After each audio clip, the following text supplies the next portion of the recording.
Regina?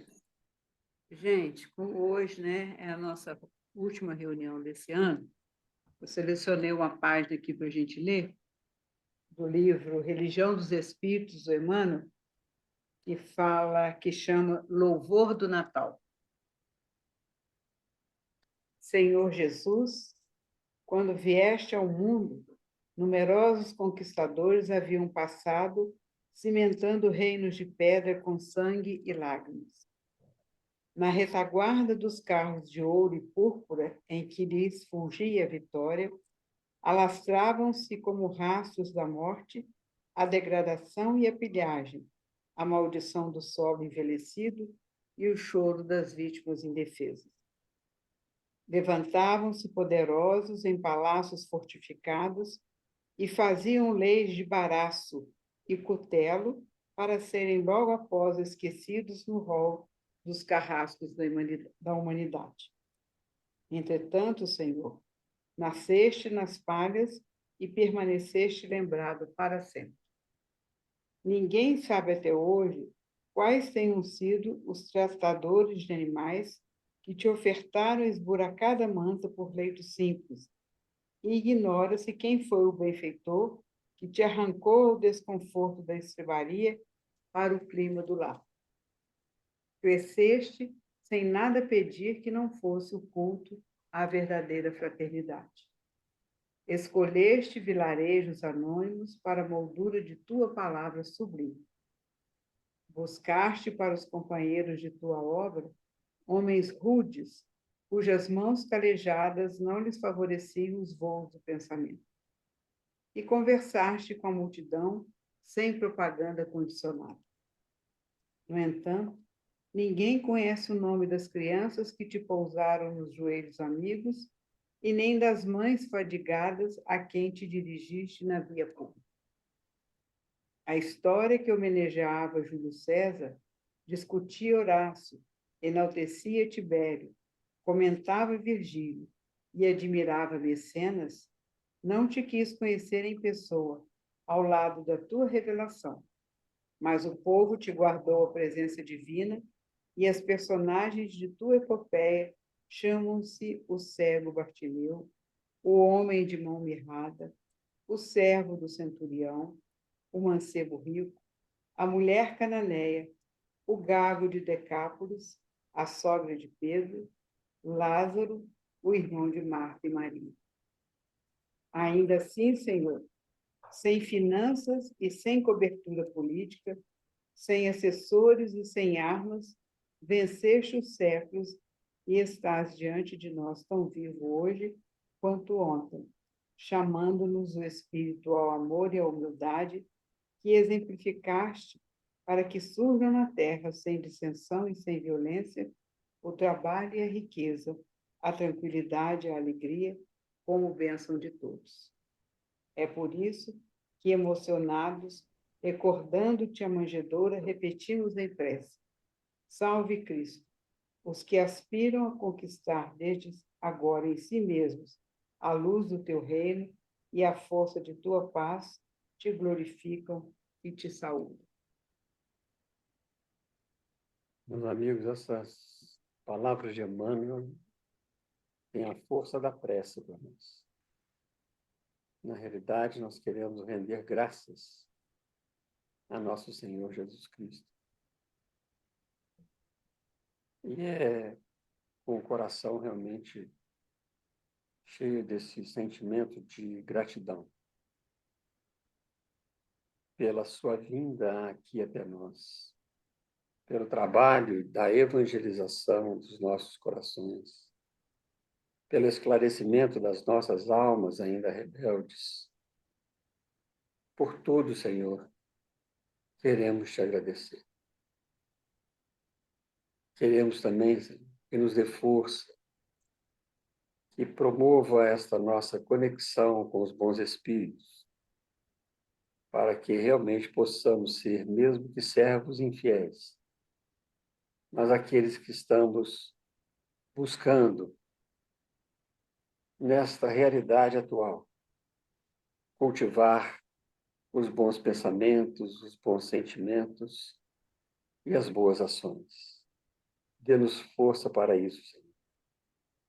E dê força para todos os nossos companheiros, governantes, companheiros que têm a responsabilidade de dirigir a nossa pátria, que possam ser envolvidos por esses bons espíritos, a lhe sugerirem as ideias que melhor atendam, Senhor, a esta pátria que o Senhor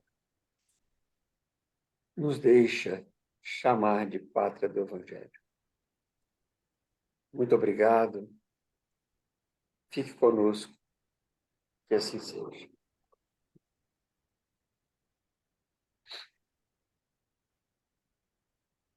Muito bem. Vamos trabalhar aí o item capítulo 8, né? Capítulo 8. Item 18. É o capítulo 8 que a gente está, Bem-aventurados, item tem 18. puro coração. E o item é deixar vir a minhas criancinhas. Item 18. Vamos lá. Instruções dos Espíritos. Item A 18. instrução dos espíritos, deixar de vir as minhas criancinhas. Isso. Ana Emília, ledora oficial. Deixai que venham a mim as criancinhas. Item 18. Disse o Cristo: deixai que venham a mim as criancinhas. Profundas em sua simplicidade, essas palavras não continham um simples chamamento dirigido às crianças, mas também o das almas que gravitam nas regiões inferiores, onde o infortúnio desconhece a esperança. Jesus chamava-se a infância intelectual da criatura formada, os fracos, os escravizados e os viciosos. Ele nada podia ensinar à infância física, presa à matéria, submetida ao jugo do instinto, ainda não incluída na categoria superior da razão e da vontade, que se exerce em torno dela e por ela. Queria que os homens a ele fossem com a confiança daqueles entezinhos de passos vacilantes, cujo chamamento conquistava para o seu o coração das mulheres, que são todas mães. Submetia, assim, as almas à sua terna e misteriosa autoridade. Ele foi o facho que ilumina as trevas, a claridade matinal que toca o despertar, foi o iniciador do espiritismo que a seu turno atrairá para ele, não as criancinhas, mas os homens de boa vontade. Está empenhada a ação viril. Já não se trata de crer instintivamente, nem de obedecer maquinalmente. É preciso que o homem siga a lei inteligente que se lhe revela na sua universalidade. Meus bem-amados, são chegados os tempos em que, explicados, os erros se tornarão verdades. Ensinar-vos-emos o sentido exato das parábolas e vos mostraremos a forte correlação que existe entre o que foi e o que é. Digo-vos, em verdade, a manifestação espírita avulta no horizonte e aqui está o seu enviado, que vai resplandecer como o sol no cume dos montes. João Evangelista, Paris, 1863. Continua. Não, vamos dar uma paradinha aí, porque agora é outro espírito, né? Uhum.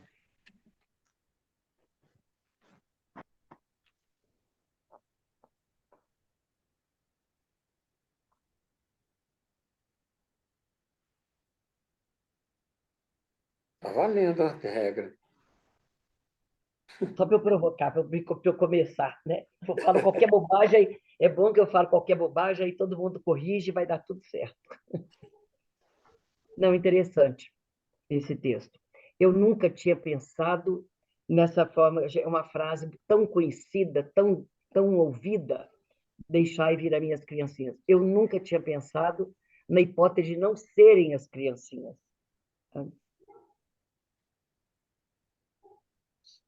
Olha, eu confesso que eu nunca tinha lido esse item. Para mim, ele foi uma surpresa também. E para mim, que trabalho com oficina do feminino, essa afirmativa aqui do coração das mulheres, que são todas mães, eu reputo como muito importante.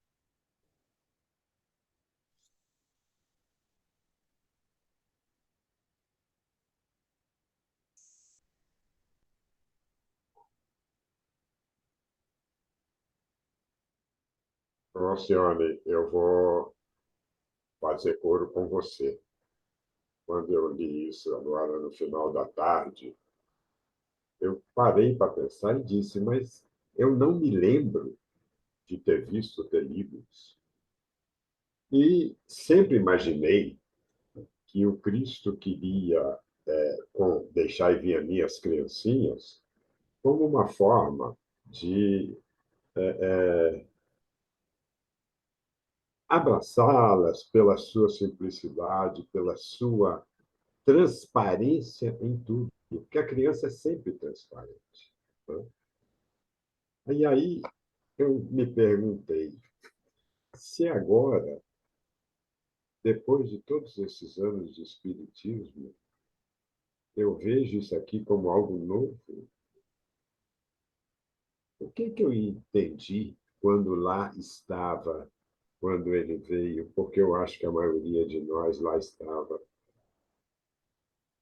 Como conceitos, ideias, quando esclarecidas, alteram substancialmente a nossa maneira de pensar. Gente, é incrível o cuidado dele ao chamar para si, e o Kardec, de forma muito clara, coloca isso para nós, e é mais um fato que me chamou a atenção e me deixou boquiaberto, como eu nunca pensei no fato de que as crianças, efetivamente as crianças de 6, 8, 10 anos, ainda muito longe da razão plena de raciocínio, realmente não teriam como entender isso, porque elas as crianças ainda são 80, 90% extintas, ou mais até. Né? Então, na verdade, as crianças que ele fala somos nós, aqueles que, ignorantes, mas já dotados de razão, necessitamos ser chamados para ser esclarecidos. Eu vejo, inclusive, aqueles, completando o que você falou, Miranda, eu vejo aqueles que chegaram, feito eu, seria uma criança, né? Estaria engatinhando no aprendizado. Então, eu acredito que, eu também entendo isso que você falou, que seria, e como ele coloca aqui, seria impossível ser entendido por elas. A dificuldade que eu, às vezes, ainda tenho com tanta coisa. Eu estou achando muito interessante mesmo, porque eu tenho uma colega que é a presidente atual da ABRAP Brasil, Ercília Zilli. Ela sempre usa essa frase: nós somos as criancinhas de Jesus.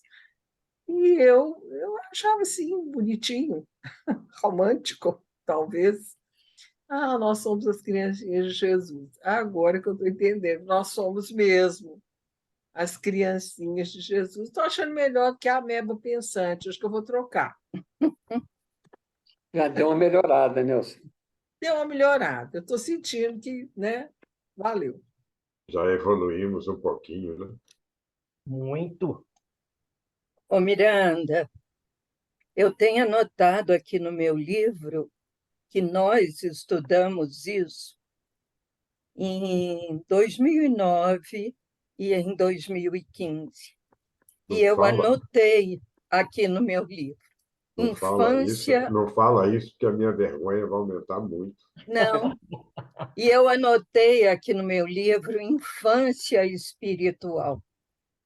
É que cada vez que a gente lê, relê, estuda, a gente vai enxergando tudo mais claramente, né? Mas, em algum momento de estudo nosso, eu fiz essa anotação da infância espiritual.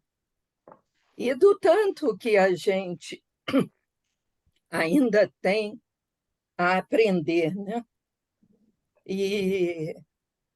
Mas, para mim, uma das coisas que eu acho mais interessantes é ele citar aqui, João Evangelista citar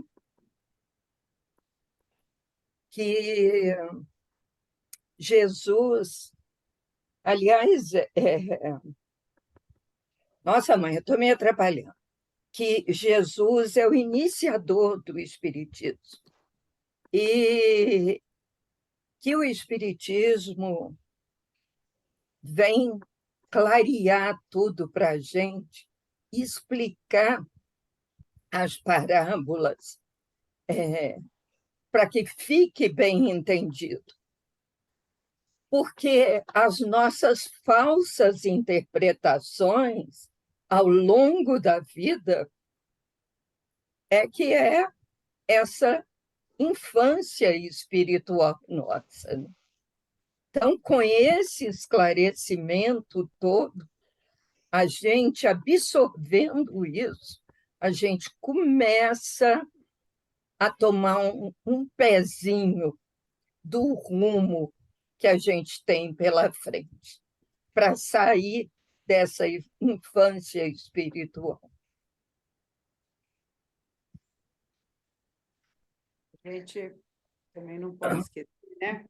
Como o próprio João Evangelista fala aí, que ensinar-vos-emos o sentido exato das parábolas, das passagens, né? E vos mostraremos a forte correlação que existe entre o que foi e o que é. Então, qual que foi o contexto dessa fala de Jesus?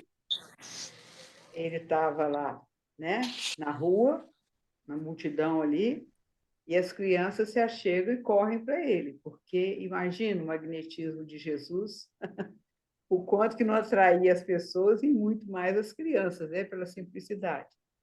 E elas são repreendidas por Pedro, né, pelos apóstolos que estavam ali, dizendo que, né, elas se afastarem, para não incomodar o mestre, né? E aí Jesus, né, fala com eles: deixem que as crianças venham a mim. Só que ele fala isso naquele contexto ali, né, daquele momento, mas essa fala dele, como diz o João Evangelista, teria um sentido muito mais profundo no futuro, quando a doutrina espírita, né, chegou e clareou isso, falando: olha, ele se referiu àquelas crianças que estavam ali, mas aquelas crianças que estavam ali, elas representam a humanidade toda que ainda não me conhece, né? Então, é interessante isso, né? Naquele tempo foi falado para aquelas crianças.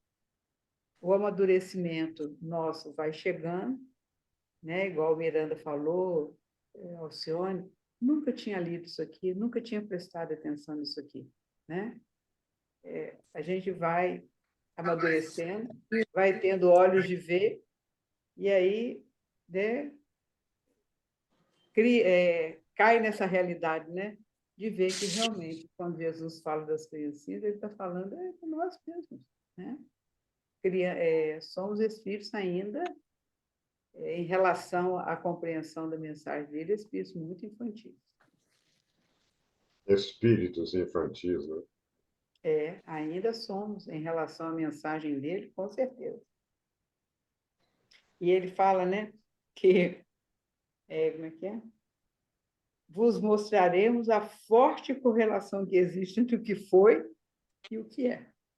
E nós estamos vendo hoje, né, nesse estudo, essa correlação da fala do Cristo há 2000 anos para aquele grupo de crianças, mas com um sentido muito maior que nós estamos percebendo hoje, né?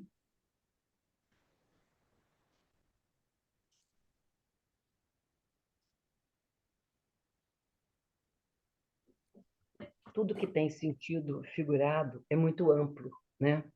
As interpretações dependem muito de momento, às vezes a gente lê e passa por aquilo, não presta atenção, e quando tem, porque tudo que tem sentido figurado, ele é muito abrangente, né? É o caso de todo esse texto.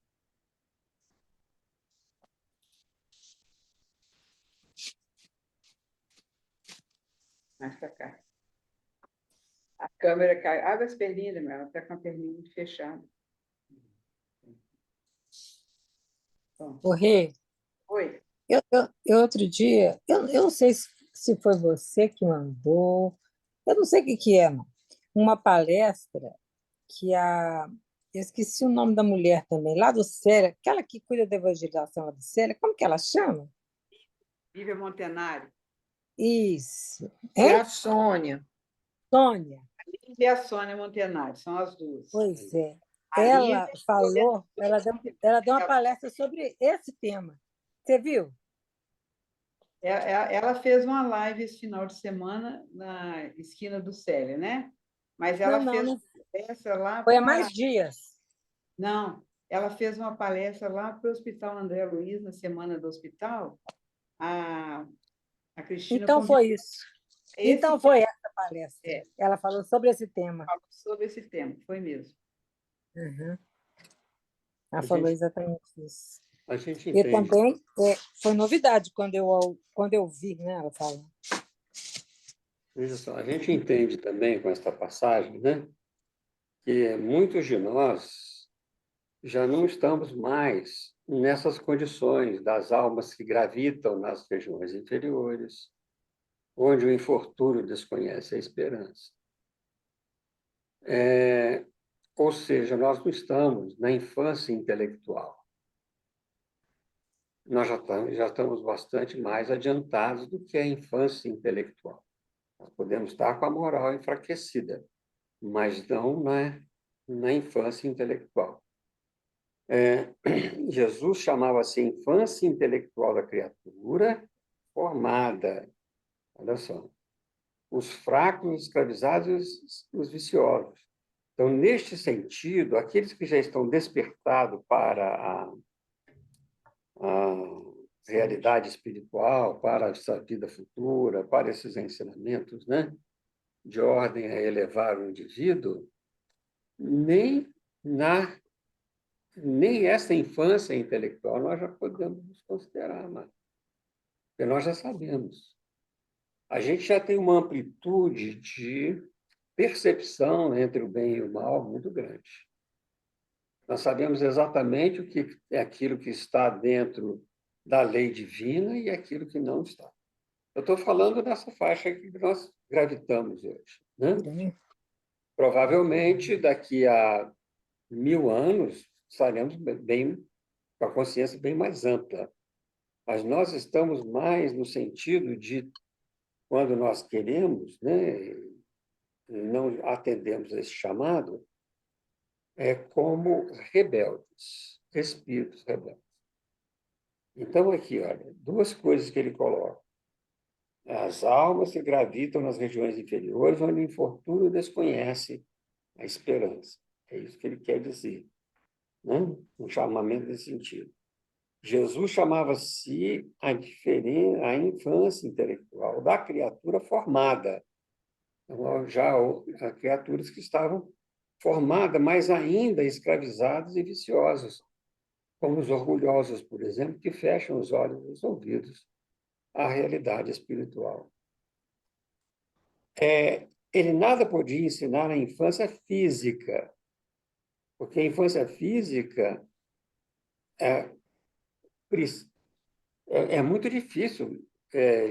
Veja só, Jesus com aquela sua mensagem que ele precisava de passar, cheio de parábolas, cheio de, né, de ideias que pudessem trazer aos mais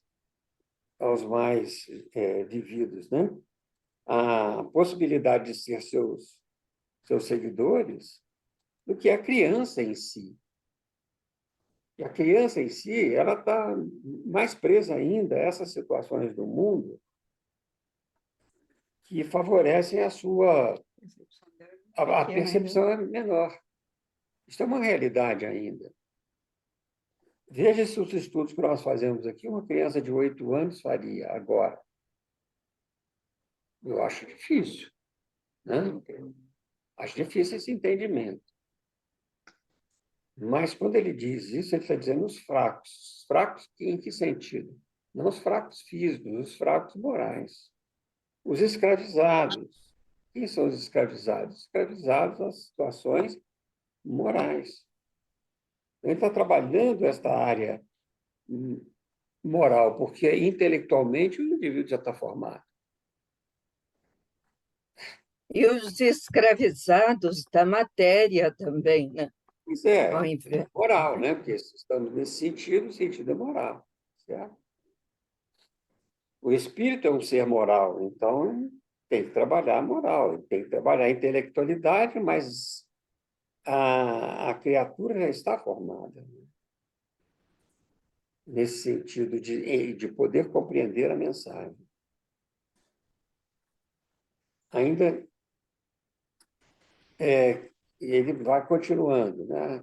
A criança física, presa à matéria, submetida ao jugo do instinto, é que vai procurar as coisas do jeito que elas são, né? E não tem a razão que domine isso tudo.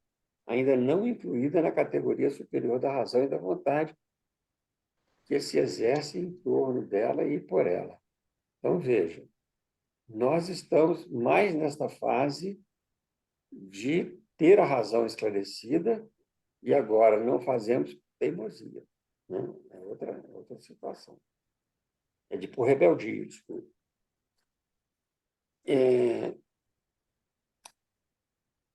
O João Evangelista, quando coloca, queria o Cristo que os homens a ele fossem com a confiança, ele dá exemplo. Que confiança? Quando uma criança está machucada, ela vai correndo no pai ou na mãe?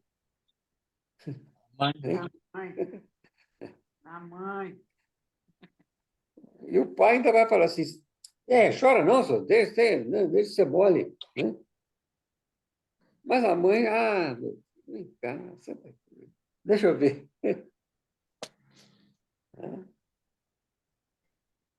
Agora, aí depois ele diz, olha, está empenhada a ação viril.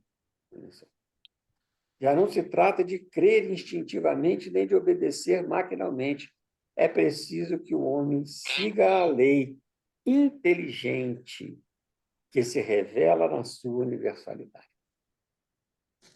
Ou seja, o conhecimento da lei divina, natural. É preciso que o homem siga esta lei que é inteligência, e que em todo lugar é a mesma, as suas revelações são as mesmas, e ele ainda coloca a própria manifestação espírita em todo lugar, a manifestação dos espíritos em todo lugar, independentemente de que credo for, de religião que for, se não for de religião nenhuma. Ele está dizendo que isso é universal, né? A manifestação avulta no horizonte, e aqui está o seu enviado, olha só, que vai resplandecer como o sol no cume dos montes. O Consolador. Né?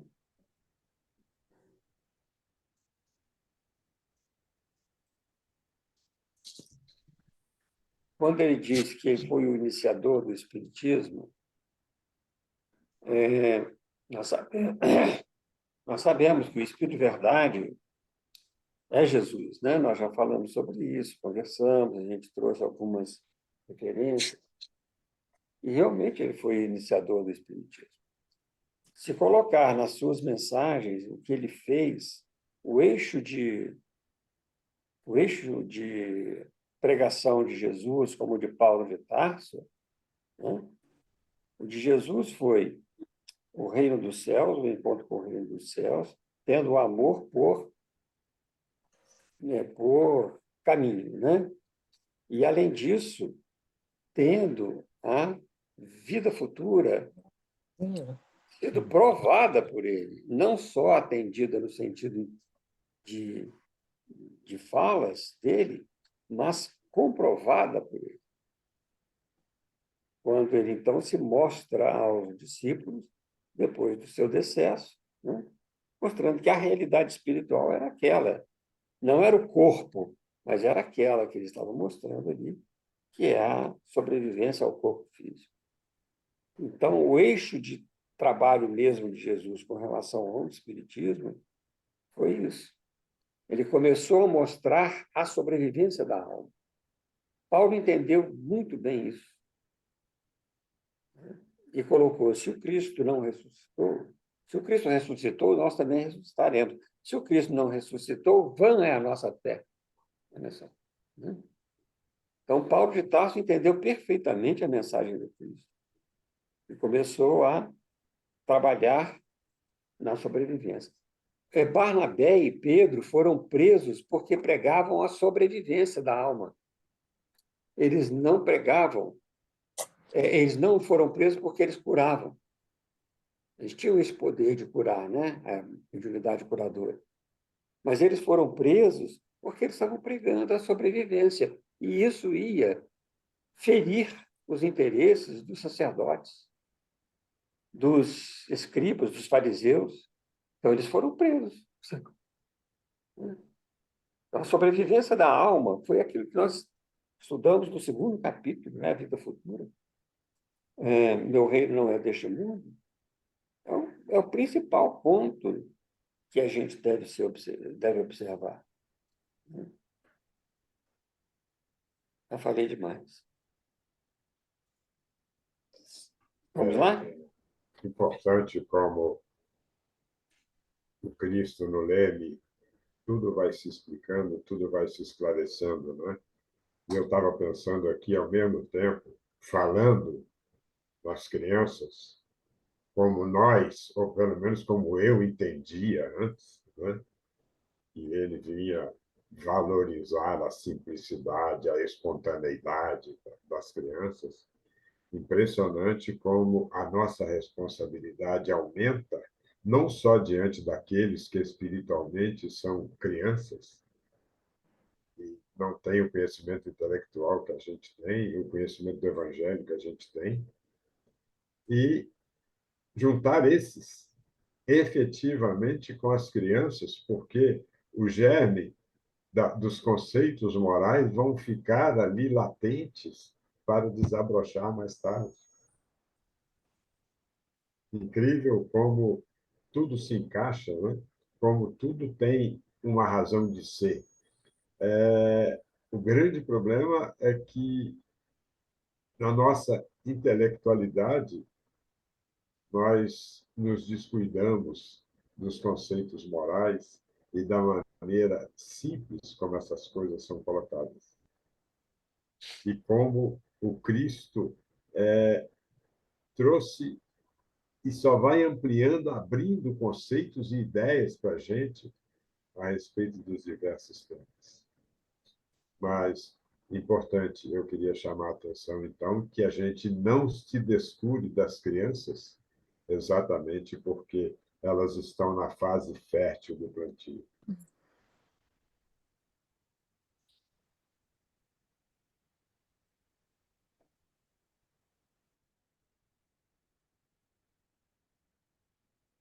E se eu entendi alguma coisa aqui, tem mais um outro entendimento aqui, que todos temos oportunidades. Porque se todos, que venham a mim as criancinhas, todos de infância intelectual formada, né, os fracos, os escravizados, os viciosos, todas as pessoas têm essa oportunidade de vir e chegar até ele. Né? Ele não veio para os sãos, né? Veio para todos.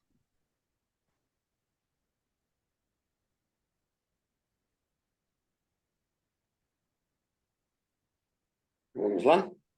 Vamos Frente? 19. Deixai venham a minhas criancinhas, pois tenho leite que fortalece os fracos. Deixai venham a mim todos os que, tímidos e débeis, necessitam de amparo e consolação. Deixai venham a mim os ignorantes, para que eu os esclareça. Deixai venham a mim todos os que sofrem, a multidão dos aflitos e dos infortunados. Eu lhes ensinarei o grande remédio que suaviza os males da vida, e lhes revelarei o segredo da cura de suas feridas. Qual é, meus amigos, esse bálsamo soberano que possui tão grande virtude, que se aplica a todas as chagas do coração e as cicatriza? É o amor, é a caridade. Se possuís esse fogo divino, que é o que podereis temer. Direis a todos os instantes de vossa vida: meu Pai, que a tua vontade se faça e não a minha. Se te apraz experimentar-me pela dor e pelas tribulações, bendito sejas, porquanto é para o meu bem, eu sei, que a tua mão sobre mim se abate. Se é do teu agrado, Senhor, ter piedade da tua criatura fraca, dar-lhe ao coração as alegrias sãs, bendito sejas ainda.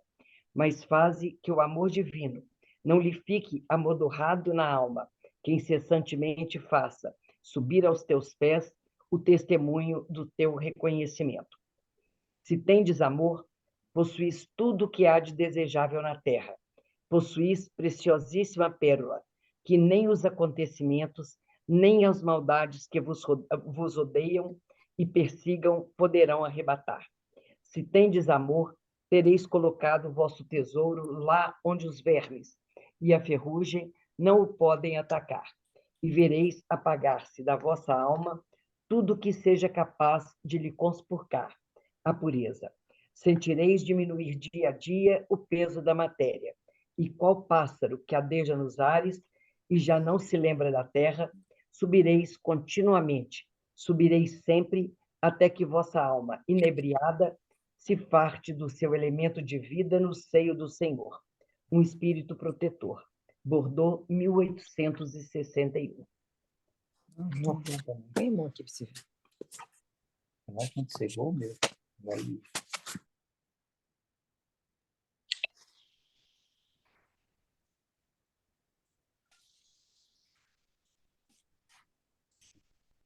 Botar geladeira. Então, Ô, E gente, aqui nessa mensagem fica bem claro mesmo para quem ele estava falando, né?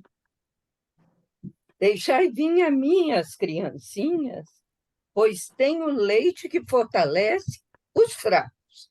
Não é o leite que alimenta as criancinhas, é o leite que fortalece o fraco. Né? É a mensagem de amor, de caridade.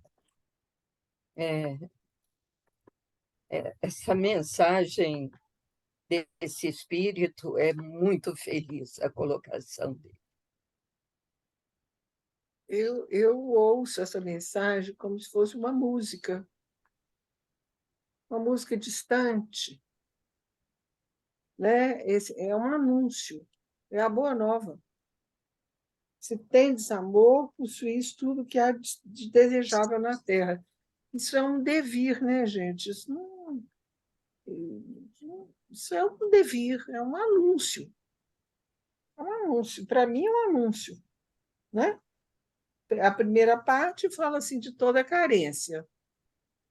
E esse segundo e último parágrafo fala assim de um anúncio do que há de vir.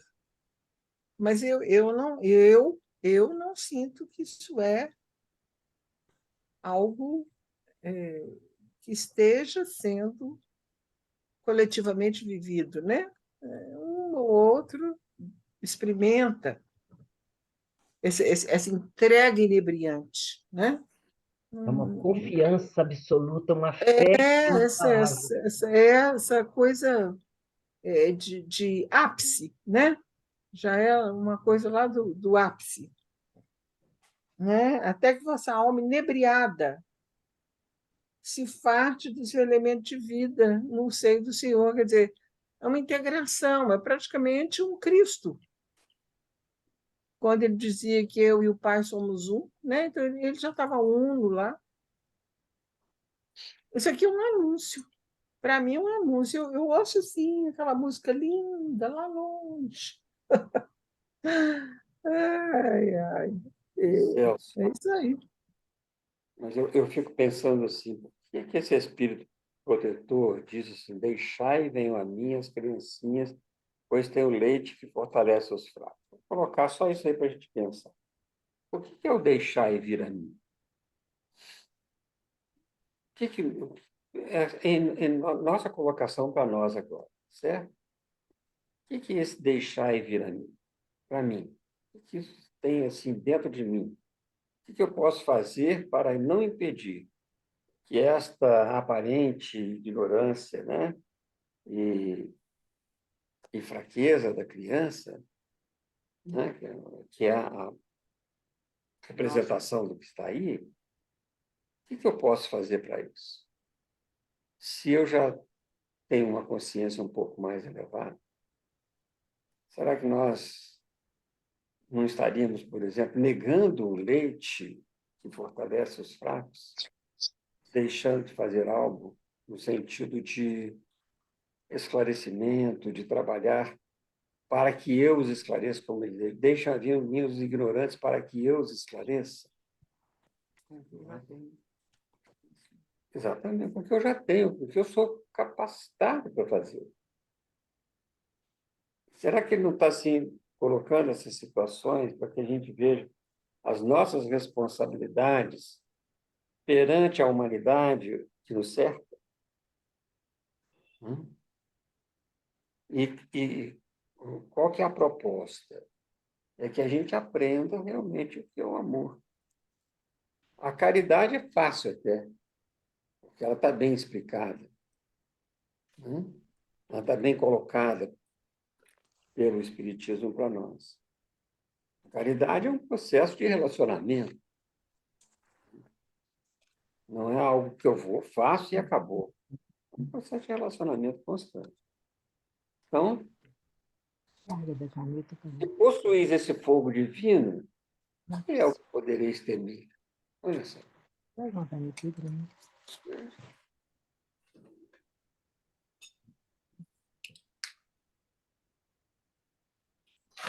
Então, dentro de nós, a gente trabalhando isso, eu creio que nós vamos também poder ajudar essa humanidade a andar. Pouco mais. Nós temos que trabalhar isso dentro da gente, né?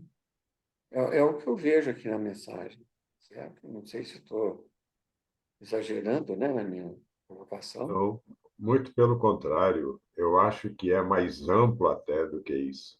Estou me lembrando aqui de um texto que eu adoro, e já falei dele algumas vezes, quando, lá no Primado do Espírito, e que ele vai dizendo: quando estiveres desesperados, quando estiveres ansioso, quando estiveres sem entendimento. E aí ele vai colocando todas as oportunidades, todo esse leite que fortalece os fracos. Eu sugiro que, se vocês tiverem oportunidade, que leiam esse texto, se alguém não conhece. De quem que é, Mira? Eu vou lá pegar, porque É do Rubens Romanelli, Rubens Romanelli. E está no professor, livro O Primado do Espírito. Exato, o livro é professor o Rubens Primado do Espírito. Romanelli. Eu tenho, se vocês quiserem, posso fotografar e mandar, porque é maravilhoso. É algo assim. Ele resumiu todas as nossas necessidades ali para renúncia, paciência, compreensão, entendimento, esclarecimento, amor, tudo. Ô, Miranda, o professor Rubens era um grande amigo do meu pai. Eu lembro de você me dizer isso uma vez em que eu citei o É, Rubens Romanelli. e a gente tem um livro autografado pelo professor, assim, para o papai, sabe? A primeira vez que eu li, eu me emocionei profundamente. Cada vez que eu leio, eu me emociono um pouco. Como que é o sobrenome dele? Rubens Romanelli? Romanelli. Se você deve encontrar no Google Rubens Romanelli, um título chamado Quando?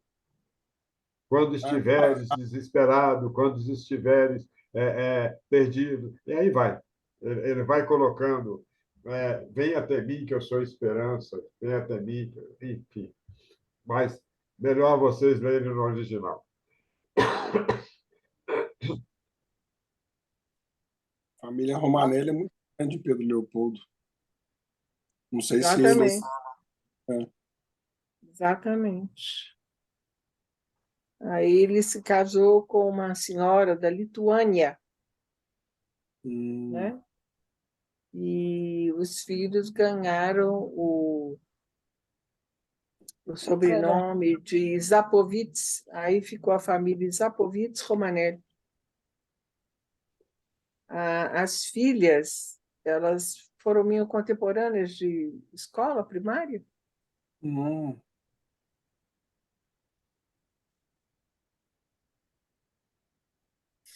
Mas é interessante, né? Essa mensagem, a gente já leu aí diversas vezes, mas quando a gente vai assim discutir um pouco sobre as ideias dela, a gente vê a profundidade que essa mensagem traz, né? O que que ela nos leva a pensar?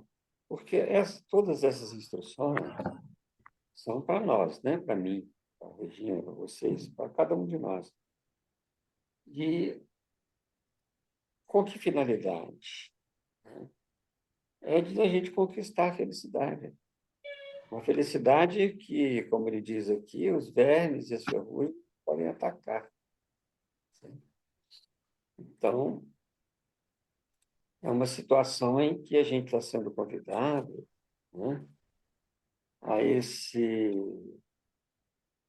elaborar em nós mesmo, construir em nós esse rumo que, que é para o bem não só nosso, como de todos aqueles que nos rodeiam. Porque isso dá calma, isso dá tranquilidade, isso dá segurança. Se houver desespero da nossa parte, nós não estamos dentro dessa tranquilidade, como ele fala, né? Se tem desamor, tereis colocado o vosso tesouro lá onde os vermes e a ferrugem não podem atacar, e verei apagar de vossa alma tudo que seja capaz de descompuscar a pureza. Sentireis diminuir dia a dia o peso da matéria. Então, fica aí, né? Eu estou falando para mim, viu, gente? Estou assim, querendo tentar assim, ver mais alguma coisa para mim aqui. Tá? Aqui, né, nesse grupo, eu posso fazer isso. Tem outros que não, mas esse eu posso. Tem uma frase, eu digitei Rubens Romanelli aqui no Google, né? Aí veio uma página, uma homepage dele. E aí tem uma frase assim, ó, cultiva com carinho o teu espírito, mas não cuides simplesmente de ser culto, senão também de ser bom. É o que a gente está falando aqui, né?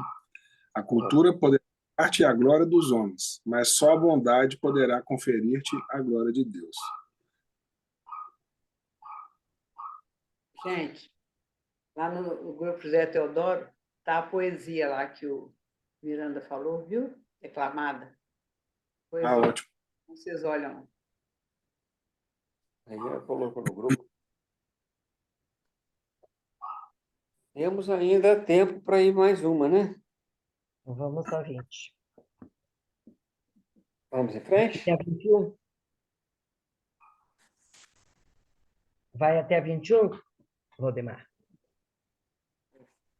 É a 21 é a nota de Kardec, né? Vamos até o final, tá?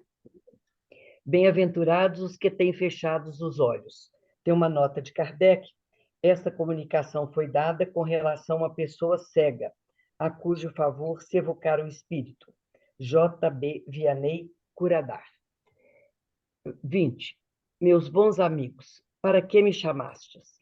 Terá sido para que eu imponha as mãos sobre a pobre sofredora que está aqui e a cure? Ah, que sofrimento, bom Deus! Ela perdeu a vista e as trevas a envolveram. Pobre filha, que ore e espere. Não sei fazer milagres, eu, sem que Deus o queira.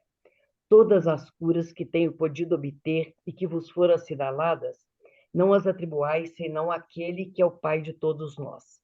Nas vossas aflições, volvei sempre para o céu o olhar e dizei do fundo do coração: meu Pai, cura-me, mas faze que minha alma enferma se cure antes que o meu corpo, que a minha carne seja castigada, se necessário, para que minha alma se eleve ao teu seio com a brancura que possuía quando a criaste. Após essa prece, meus amigos, que o bom Deus ouvirá sempre, dadas vos serão a força e a coragem, e quiçá também a cura, que apenas timidamente pedistes, em recompensa da vossa abnegação.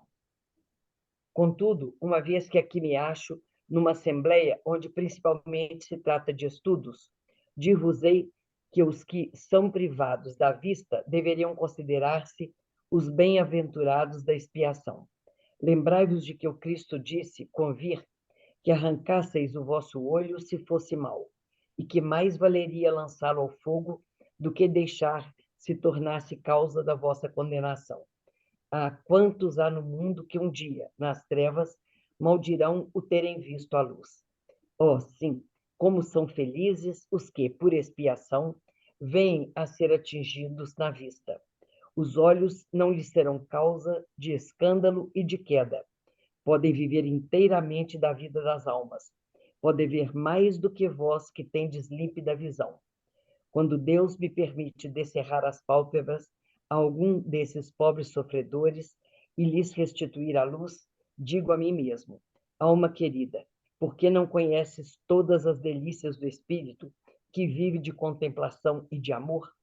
Não pedirias, então, que te concedesse ver imagens menos puras e menos suaves do que as que te é dado entrever na sua cegueira? Ó bem-aventurado cego que quer viver com Deus. Mais ditoso do que vós, que aqui estáis, ele sente a felicidade, toca, vê as almas e pode alçar-se com elas às esferas espirituais que nem mesmo os predestinados da terra logram divisar. Abertos os olhos, estão sempre prontos a causar a falência da alma. Fechados, estão prontos sempre ao contrário, a fazê-la subir para Deus. Crede-me, bons e caros amigos, a cegueira dos olhos é muitas vezes a verdadeira luz do coração, ao passo que a vista é com frequência o anjo tenebroso que conduz à morte. Agora, algumas palavras dirigidas a ti, minha pobre sofredora. Espera e tem ânimo.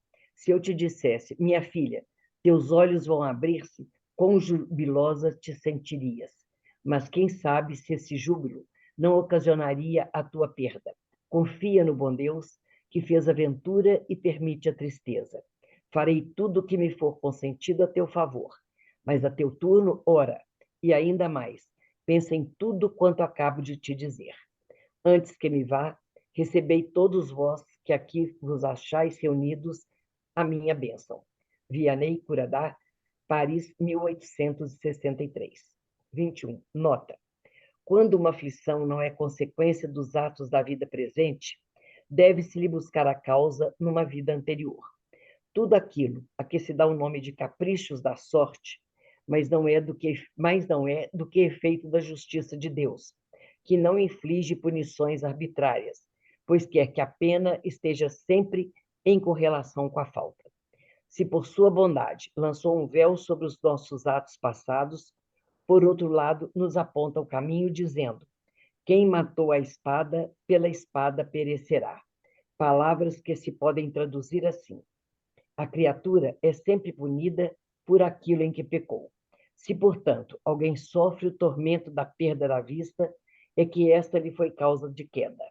Talvez tenha sido também causa de que o outro perdesse a vista, de que alguém haja perdido a vista em consequência do excesso de trabalho que aquele lhe impôs ou de maus tratos, de falta de cuidados, etc. Nesse caso, passa ele pela pena de talião. É possível que ele próprio, tomado de arrependimento, haja escolhido essa expiação, aplicando a si estas palavras de Jesus: se o teu olho for motivo de escândalo, arranca-o.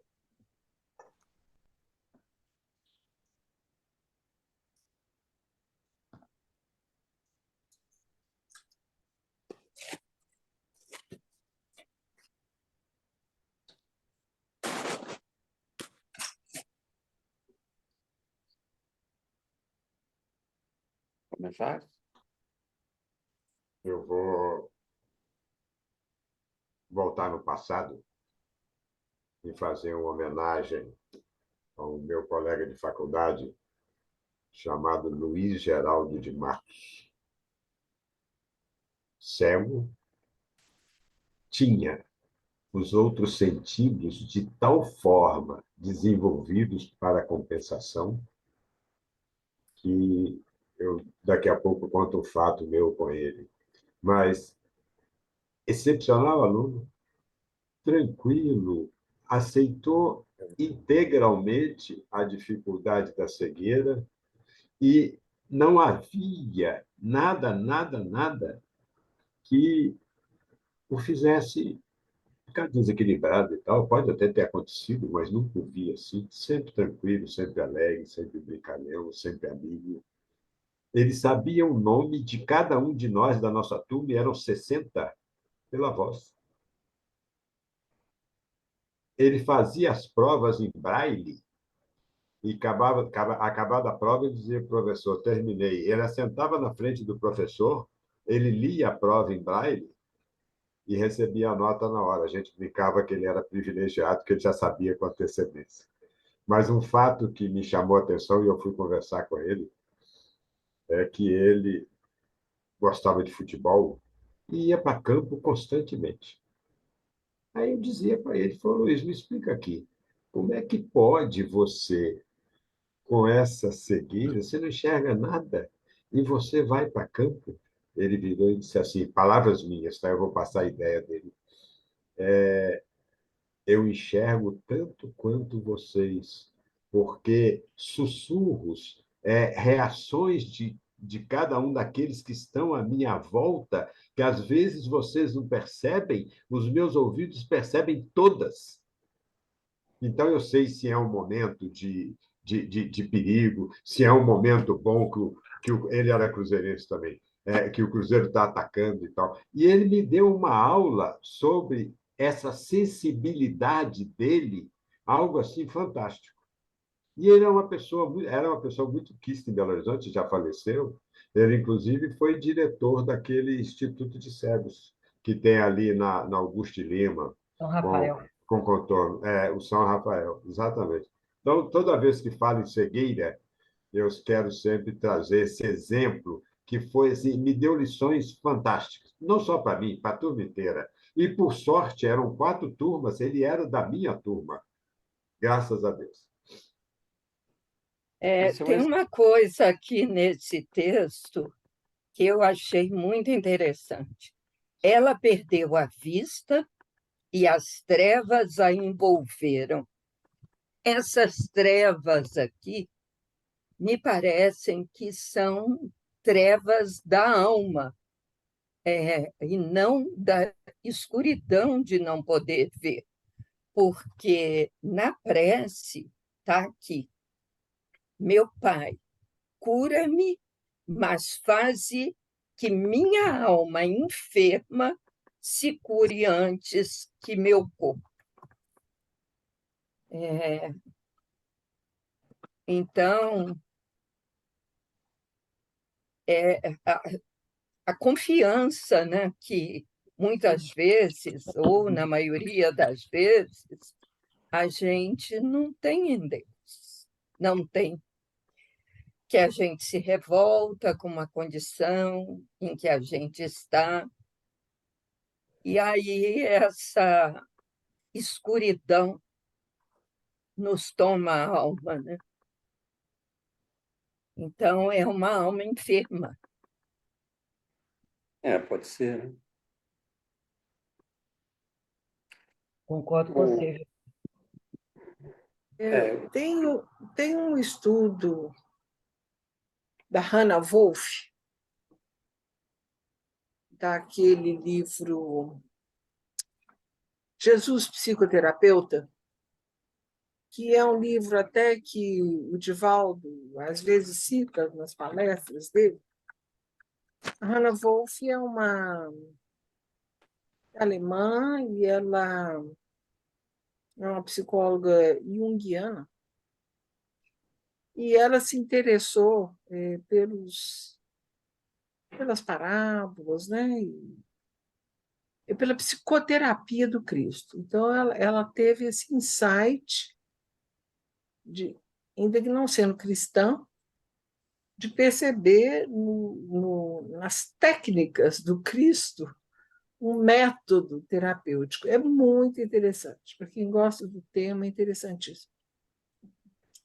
E ela, então, nesse livro, ela cita que é, entre aspas, aquela preferência do Cristo por curar cegos. Na verdade, ele estava se referindo principalmente à inconsciência daqueles homens, daquelas criaturas, que a cegueira ali era uma cegueira diferente da cegueira do corpo, né? E que quando,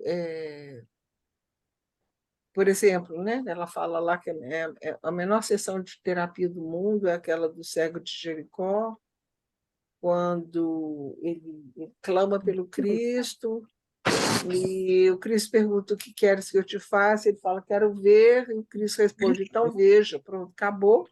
Né? Foi assim, 3 frases.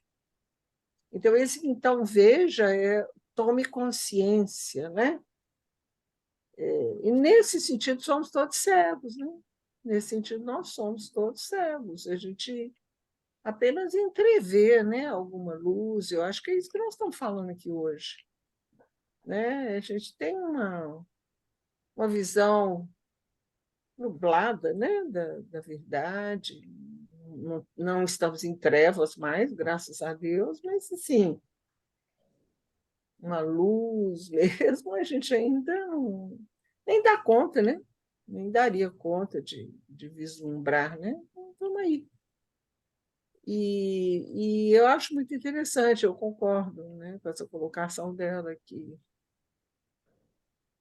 havia muitos cegos, né? As curas principais foram as curas dos cegos, e é justamente pelo número enorme de inconsciência, né? Aí a inconsciência leva à inconsistência, a inconsistência leva à incoerência, a incoerência leva à imaturidade, e aí vamos assim, né? Mas vamos chegar todo mundo lá.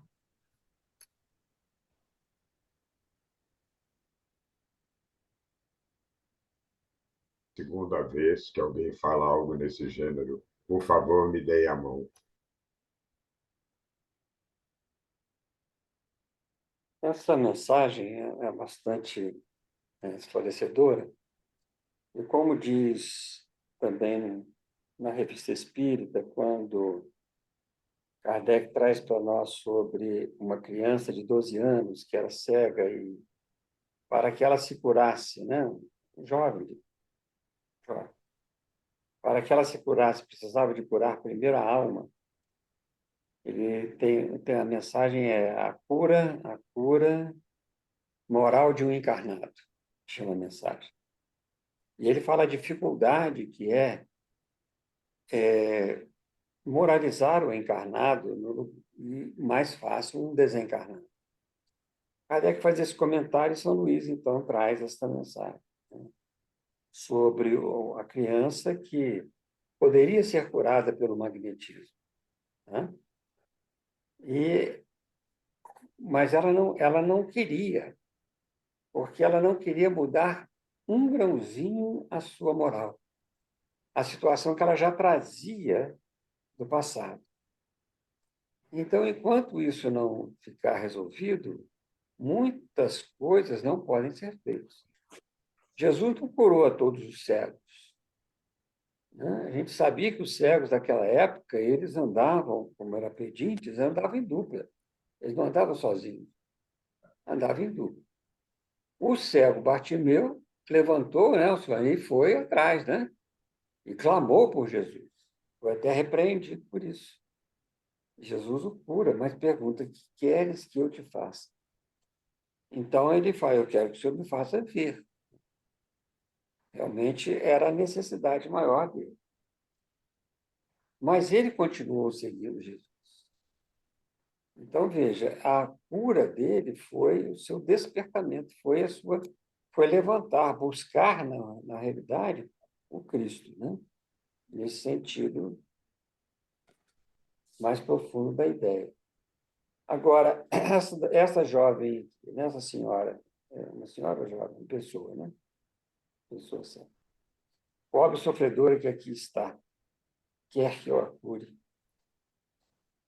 E os espíritos superiores só fazem aquilo que a lei permite. Se não é permitido a cura, é porque ou ela tem uma necessidade de passar por esta pena, né, pela situação da vida anterior, ou das vidas anteriores, né? Mas o principal que ele traz aqui para nós é que nós precisamos de ter olhos para curar as nossas mazelas morais. E outra coisa, os espíritos superiores não interferindo, não adianta dar passe, não adianta fazer nada que não vai adiantar mesmo.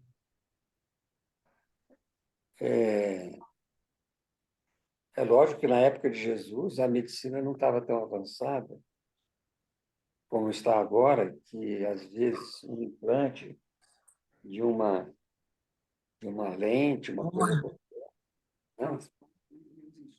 É um transplante de órgãos, é isso. Hoje temos recursos materiais para que haja esse tratamento. Mas naquela época não tinha. Então, como Curadas era um benfeitor, né, que curou várias pessoas, como espírito, sem necessidade de um médium de cura, né, uma mediunidade curadora, ele curava diretamente. Ele traz esse exemplo de que aqui ele não podia fazer nada, né? Minha filha, teus olhos vão abrir-se, quão jubilosa te sentirás, mas quem sabe se esse júbilo não ocasionaria tua perda. Então, ele não pôde curá-lo. Certo? E Kardec fala que muitas vezes daí é uma situação do passado, e ele dá diversas explicações com relação a isso, ou uma escolha de expiação. Né? Ou uma escolha de expiação. Quer dizer, ela escolheu uma expiação. Se o teu olho for motivo de escândalo, arranca. Então, ela escolhe a expiação, escolhe o que vai passar na vida, e a resignação tem que estar presente, né? Para que ela consiga realmente abrir os olhos reais à vida futura. Né? Vede-me, bons e caros amigos, a cegueira dos olhos é muitas vezes verdadeira luz do coração, ao passo que a vista é com frequência o anjo tenebroso que conduz à morte. É muito consoladora a doutrina, né? Então eu chamo a atenção para isso. Em relação a essa questão dos benfeitores espirituais, né? Nos ajudarem. Eu me recordo quando a gente frequentava o Caritas, no tratamento lá, uma pessoa chegou lá com um problema de ouvido, né? De audição. E ela foi para o tratamento por este motivo. E ela entrou na cabine, ficou lá sendo tratada uns meses lá, e toda segunda-feira chegava lá, o irmão H cuidava de tudo quanto era coisa. Cuidava do coração, cuidava da coluna, cuidava do braço, cuidava de tudo, menos do ouvido. Ela não via movimento nenhum em volta do ouvido dela. Aí chegou um dia que ela perguntou para ele, para o irmão H, né? Oi, irmão H, eu queria saber, né, sobre a minha audição, porque, né, eu vim buscando uma ajuda nessa área e tudo. Aí o irmão H falou com ela: minha filha, nós consultamos os planos superiores e não tivemos obtenção para cuidar deste seu problema. Mas nós estamos cuidando de outros que você nem sabe que tem. E a pessoa continuou tendo problema de audição, botar um implantezinho no ouvido, né, para poder ouvir melhor, e a vida toda pelejando, né, com a audição cada dia mais diminuindo. Então, é bem isso aí, né? Às vezes a gente vai buscar a cura, como ele fala ali, né? É melhor que você continue cega ou continue com problema de audição, porque tem que ter fazer uma leitura disso aí, né? E cada um é que tem que fazer a sua própria leitura. E a cura, muitas vezes, pode ser um motivo de perdição, que nem ele está colocando aqui, né?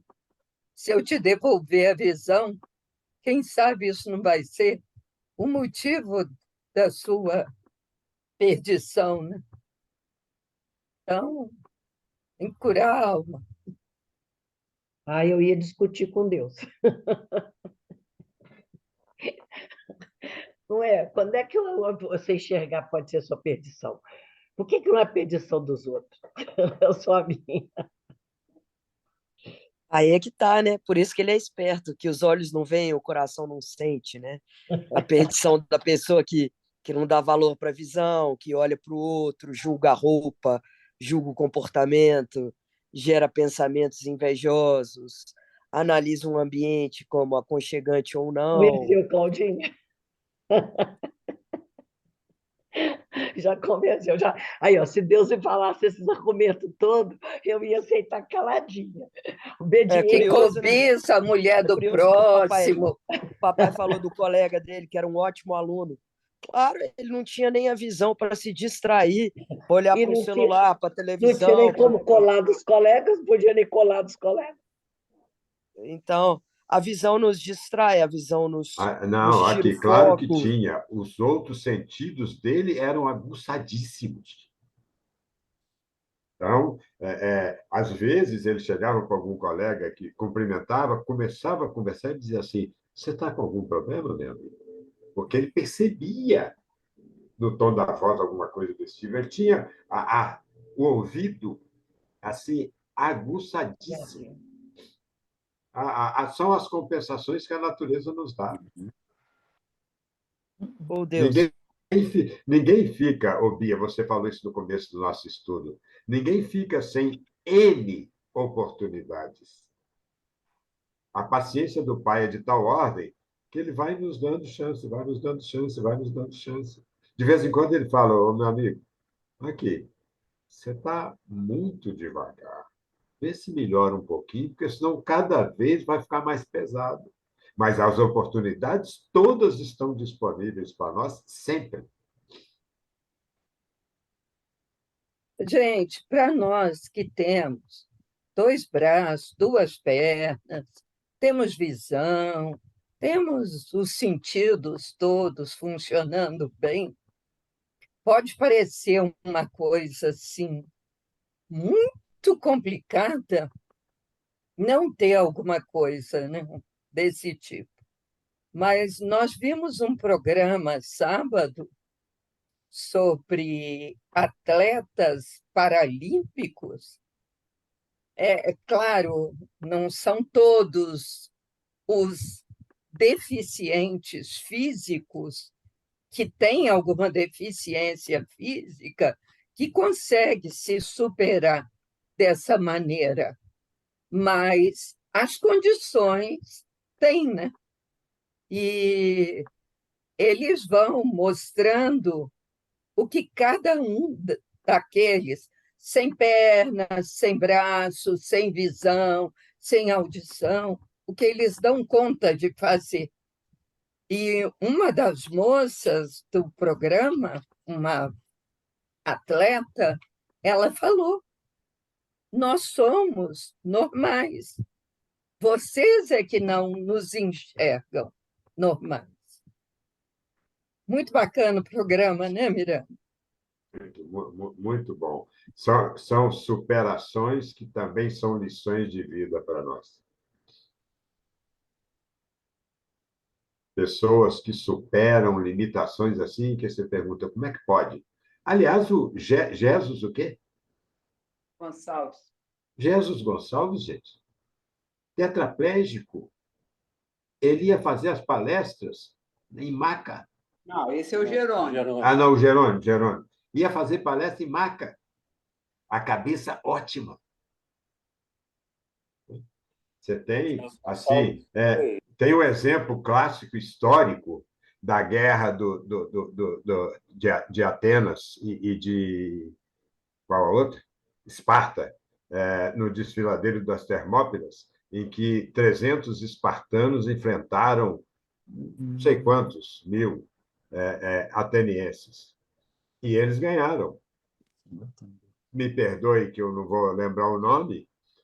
Um sobrevivente, sem qualquer ferimento, andou 42.190 metros, chegou na porta da cidade, gritou Nica e caiu morto. Significa Mas Nica? ele usou de toda a força espiritual dele para poder levar a notícia. Daí a distância da maratona. 42 Exatamente, quilômetros. exatamente. Chama maratona exatamente por causa disso. Então, a gente tem exemplos no esporte de superações assim absurdas, sobretudo dos deficientes.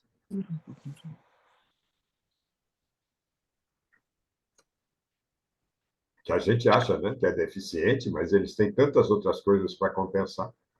Por isso é que eles dizem, vocês é que não nos veem como normais.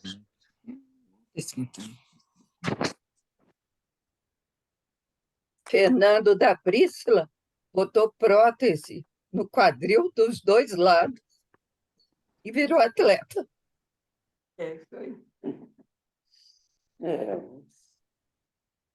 Bom, gente, fica a lição aqui, né, nesse caso aqui, como ele está falando, bem-aventurados têm puro coração, é o sentimento com relação às expiações que nós estaríamos passando, seja de qualquer natureza, física ou moral, né?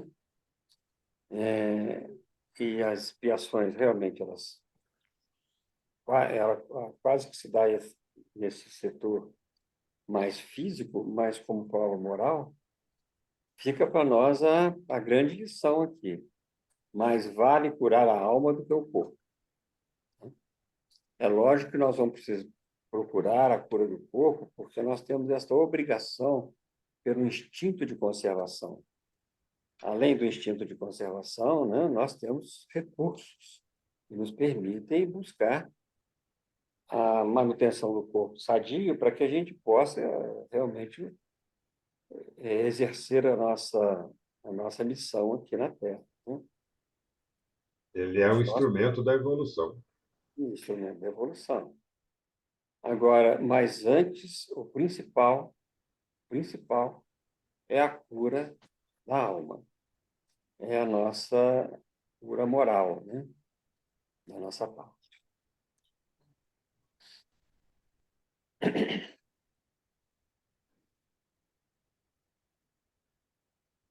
Às vezes a gente exige, né? Eu vou lá no centro, que lá eu vou me curar. Não é bem assim, não.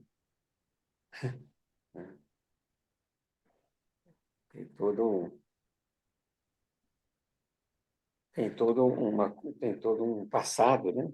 Na nossa vida que a gente não conhece. Não conhece, mas não está aflorado. E as nossas escolhas para que a gente possa, então, depurar a alma, né? Então, neste caso aí, a gente tem que preocupar realmente com esta pureza do coração, pureza dos sentimentos, que é a que dá qualidade moral a nós, né?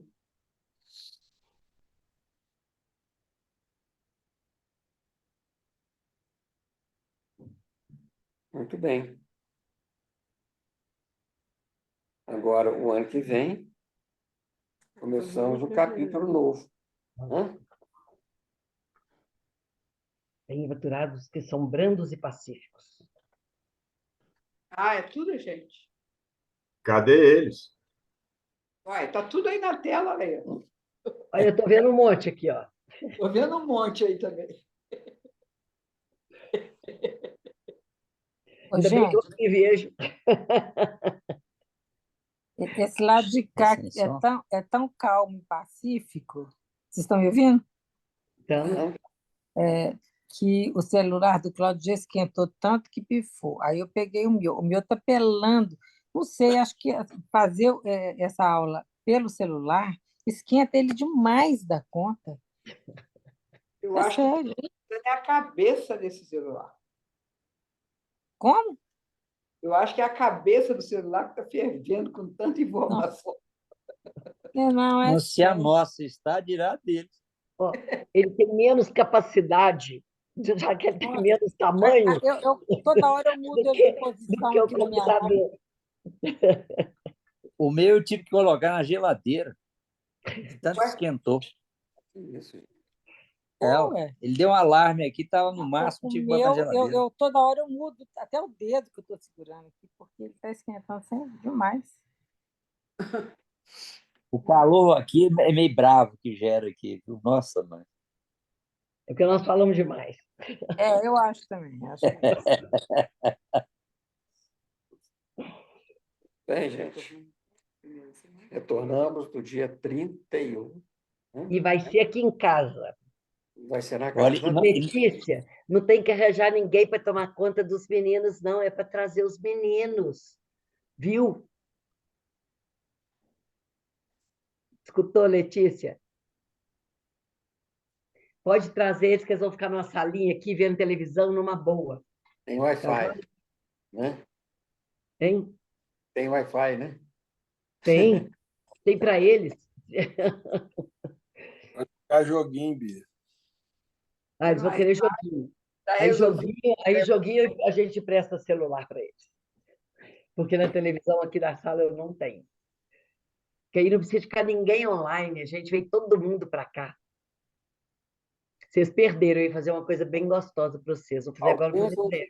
Alguns vão ficar online, né? Tem o Wellington lá e Ah, tem o a, Wellington, né? tem a Leda. Atenção, perdemos não, apenas protelamos. Uai, você fala do Hélio sumiu, tem meses que a gente não vê o Hélio, meses. O Wellington é o seguinte, nas segundas-feiras, de 15 em 15 dias, ele tem lá o chorinho lá, que ele vai... Eu acho que ele está bem certo de não abrir mão disso não, sabe? Concordo. Porque ele é um cara estudioso, né? E hoje até eu conversei com ele, porque ele estava para viajar, né? Mas não vai mais, que a médica não deixou. Porque ele precisa de tomar vacina de malária para poder fazer a viagem que ele ia fazer. E Ai, ai. febre amarela, maralho, não sei. A imunidade dele está baixa, não pode não. Aí ela disse que ele não poderia de jeito nenhum, sabe? Porque é vírus vivo, né? Então pode dar uma reação muito grande. É Aí proibido. então ele já desistiu dessa viagem, né? Na sexta-feira eu estarei lá com ele. Um abraço. Beleza. Você deu um abraço aí. Que a gente mandou. Mas ele está assim, tranquilo, está bem. Né? Vamos ver o que vai acontecer para frente. Né? Ok? Ok. Olha, nós estamos encerrando com chave de ouro com essa palestra de hoje, viu? Você deu aí. Nossa, mãe. Essa foi muito bonita. Valeu mesmo. Mas eu não quero dar palestra, não, gente. Eu estou Ué, fazendo não reflexão deixa aqui de para ser, minha ué. alma. Para mim, uma aula, palestra. Estou É aula, refletindo as coisas para ele minha não deixa alma. falar que é Até aula, sai nem algumas chama de coisas. professor. Até saem algumas coisas desconexas, né? Porque eu fico Nada pensando, disso. estou pensando alto esses negócios. Né? Mas vamos lá, né? Vamos Ué. trabalhando. Eu queria que alguém fizesse a prece por nós aí, para a gente poder encerrar.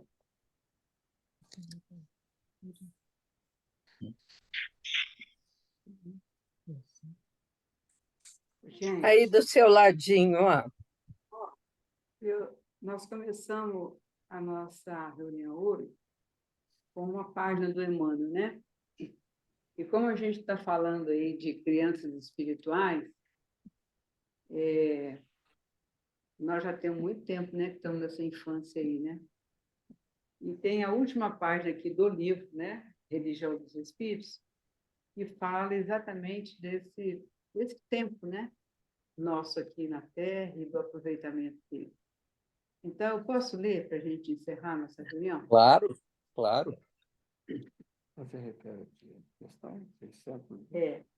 Chama Tempo e Serviço, da reunião pública de 21 de 12 de 1959, que tem relação com a questão 683 do Livro dos Espíritos. Terminando as tarefas de cada dia, podes perfeitamente efetuar o balanço das próprias horas. Tempo de higiene. Conheceste os mais finos produtos da asepsia necessária ao teu conforto. Tempo de lanche. Conheceste o café mais saboroso ou o leite mais puro. Tempo de dever. Conheceste os melhores cálculos e as técnicas mais justas, valorizando o próprio interesse ou mecanizando as próprias atividades. Tempo de refeição. Conheceste os acepipes mais agradáveis ao paladar. Tempo de conversa. Conheceste pessoas e problemas, assuntos e comentários, convites e propostas que ainda agora te batem mentalmente às portas do espírito. Tempo de distração. Conheceste passeios e entretenimentos diversos. Tempo de leitura. Conheceste noticiários e livros, escolhendo reportagens e autores que mais te alimentem as emoções. Tempo de repouso.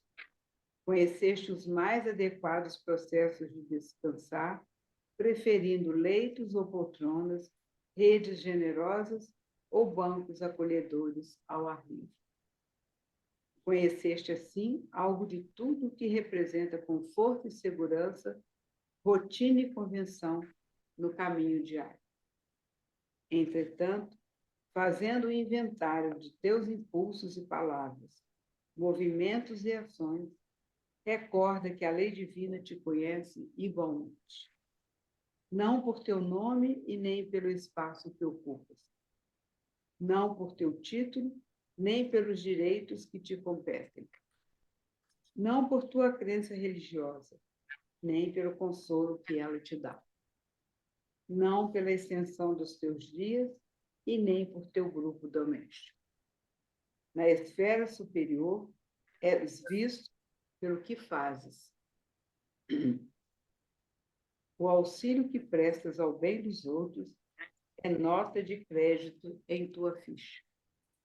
E como a divina bondade te deixa livre para fazer o bem como queiras, onde queiras e quando queiras, depende de ti limitar o repouso, olvidar o que seja inútil e evitar o que prejudica, a fim de atenderes em regime de ação constante ao serviço do bem e seres, assim, mais amplamente conhecido e naturalmente credenciado diante da lei de Deus.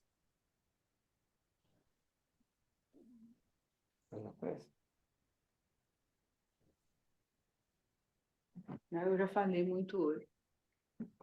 Alcione, você não faz a prece, não? Faço, sim.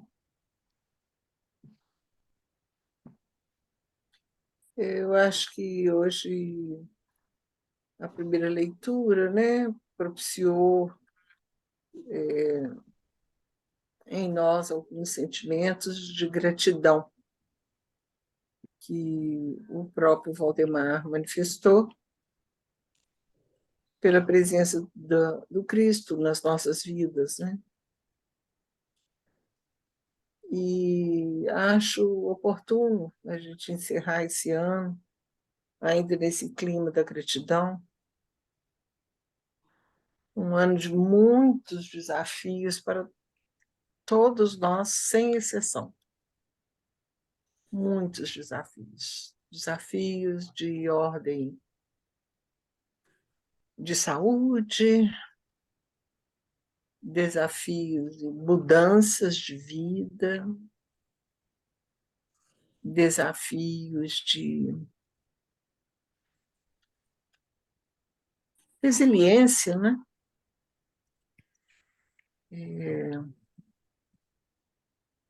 Aferição dos nossos valores, da nossa fé.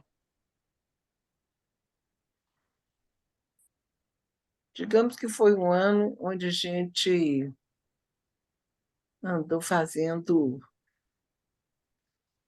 alguns exercícios mais apertados dessa escola da vida, né? Mas, graças a Deus, graças a Jesus e aos nossos amigos espirituais, nós estamos todos aqui para agradecer e esperando, confiando do profundo do nosso coração de que tudo isso nos tornou mais fortes, nos tornou mais otimistas, né?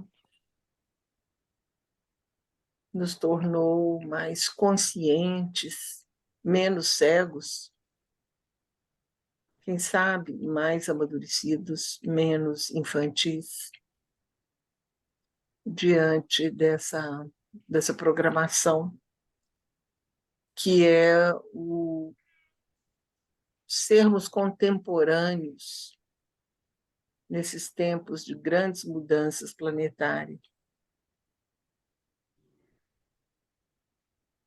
E é lógico que a presença da espiritualidade ela se faz através dos amigos. Todos aqueles, né?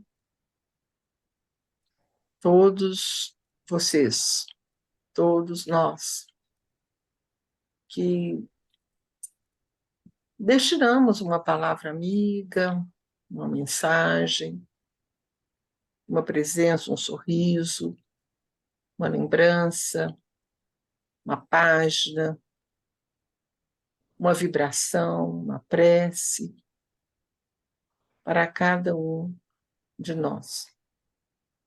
E para os demais que aqui foram pedidos e trazidos ao longo desse ano, que o desfile foi enorme.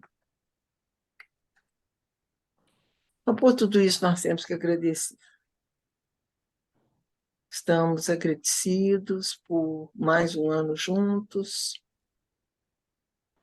Estamos agradecidos pela esperança de nos reunirmos aí no dia 30 de janeiro de 2023. E estamos agradecidos a Jesus e a Deus.